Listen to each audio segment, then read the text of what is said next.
Hi friends, welcome to ரூபா garden. இன்றைக்கி என்னுடைய கார்டனில் உள்ள சங்குப்பூ செடி பற்றி தான் பார்க்க போகிறோம். இது வந்து வெள்ளை கலர் மல்டிபெட்டல்.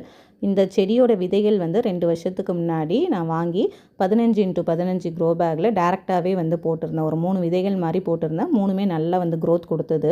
இந்த செடியை நான் வந்துட்டு கொடியாக போக விடாமல் கட் பண்ணி செடியாகவே தான் மெயின்டைன் பண்ணி வளர்த்துக்கிட்டு இருந்தேன். நல்லா வந்து நிறைய பூக்கள் வந்து கொடுத்துட்டு இருந்தது. சடனாக ஒரு 3-4 மந்த்துக்கு முன்னாடி நான் வீடு வந்து ஷிஃப்ட் பண்ணும்போது இந்த பிளான்ட் வந்து எதுக்கு எடுத்துகிட்டு போகணும் அப்படின்னு சொல்லிட்டு நான் விட்டுட்டு வந்துடலான்னு பார்த்தேன். அதுக்கப்புறமா சரி நம்ம எல்லாத்தையும் ஃபுல்லாக கட் பண்ணிவிட்டு எடுத்துகிட்டு போகலான்னு சொல்லிட்டு ஃபுல்லுமே வந்துட்டு கட் பண்ணிவிட்டு வெறும் ஒரே ஒரு குச்சி மட்டும்தான் இருக்க மாதிரி நான் கொண்டு வந்திருந்தேன். பட் 2-3 வீக்ஸ்லேயே வந்து பார்த்திங்கன்னா செடி முழுக்க நிறைய துளிர்கள் வச்சு நல்லா வந்து பூக்கள் வந்து கொடுக்க ஆரம்பிச்சிடுச்சு.